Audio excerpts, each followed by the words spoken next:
Hello and welcome to Let's Review.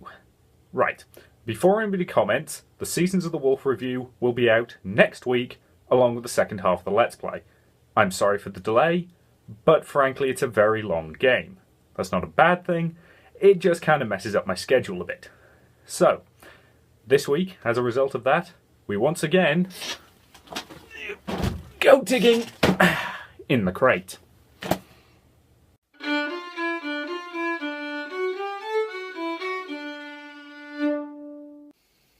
You created a title card.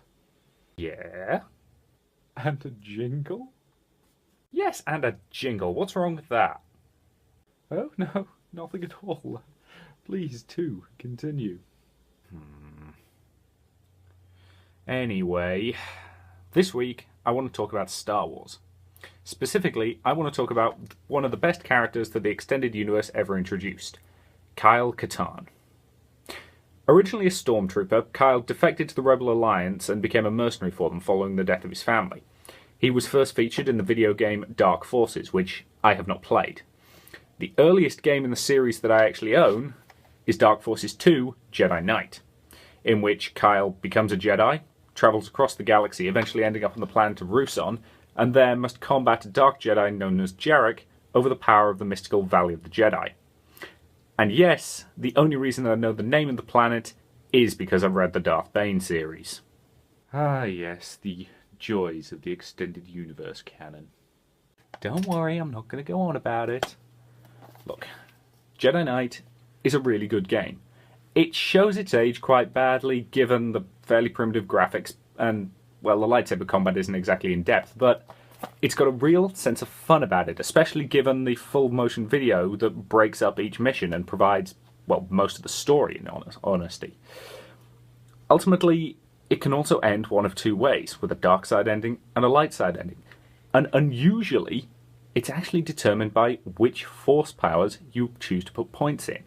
If you choose to use a lot of dark side powers, you're going to turn evil. And that's actually a system that makes a certain kind of sense, given that Star Wars is always talking about the dark side as this tempting force that pushes you into picking the easy option. And let's face it, what's that old quote about absolute power? That it corrupts absolutely. Now, my copy of Jedi Knight also comes with its expansion pack, Mysteries of the Sith, and it's not up to the standards of the main game. Don't get me wrong, it's not bad by any stretch of the imagination. In fact, for much of it you play as Mara Jade, most notable in the extended universe as being the future Mrs. Skywalker. However, it lacks some of the charm of the main game, largely because it doesn't have those live-action sequences to break up the missions. The story overall is pretty decent, and the gameplay was improved in a number of aspects, but I definitely prefer the base game. Where the series really hit its stride, in my opinion, was in Jedi Knight 2, Jedi Outcast. You mean the first one that you actually played? Okay, first, digging in the crate is all about being nostalgic. And second, just because it's the first one of these that I played, doesn't mean it's not the best of the series. Fair enough. Do please continue. In Jedi Outcast, Kyle has given up his lightsaber and returned to his life as a mercenary alongside his partner Jan Ors. Unfortunately for him, he then encounters a dark Jedi known as Dasan, who soundly clobbers him up and down the wall. As a result, he's forced to return to the Valley of the Jedi to give himself a power boost before picking up his lightsaber from Luke and embarking on a mission to find and kill Dasan. Along the way, he encounters a new breed of force-powered enemies and even runs into some allies, including Billy D. Williams playing Lando Calrissian once again.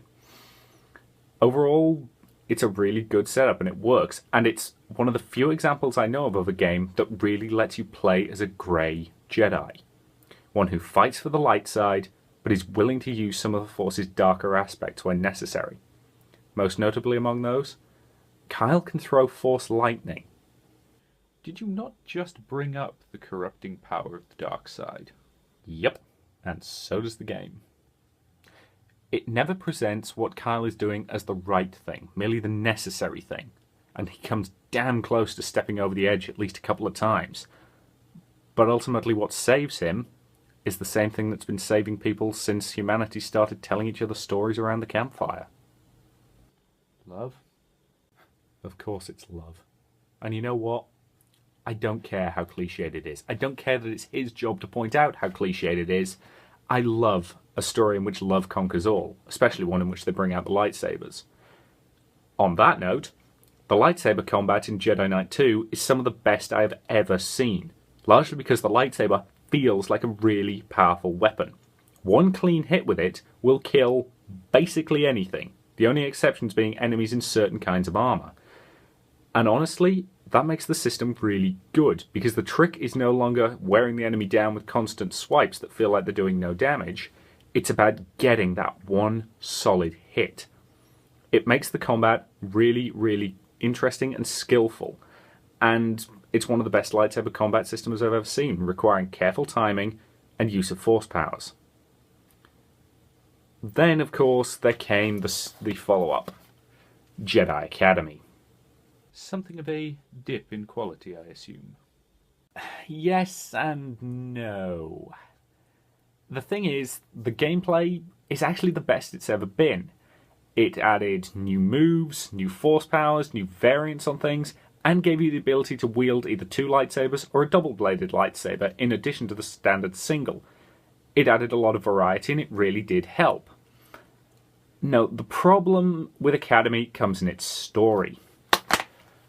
Between the games, Kyle has taken up a role as a teacher at Luke's Jedi Academy on Yavin 4, and as a result, you play not as Kyle himself, but as one of his students.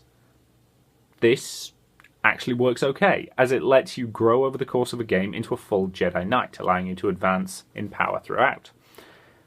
Unfortunately, the main problem comes in its mission structure. Academy is broken up into 3 acts, and in each one you will have a series of 5 missions which you can approach in any order that you so choose. Yes.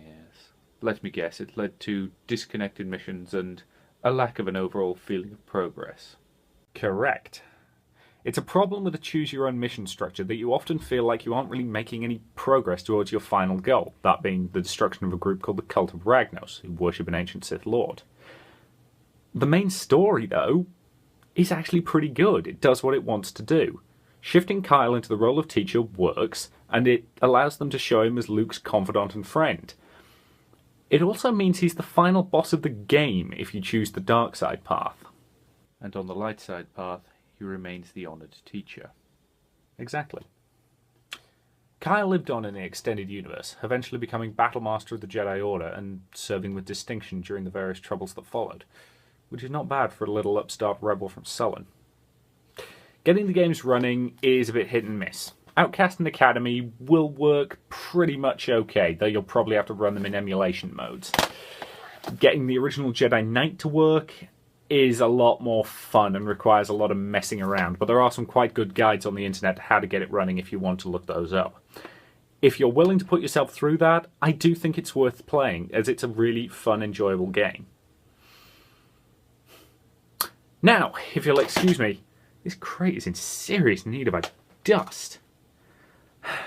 I will see you later.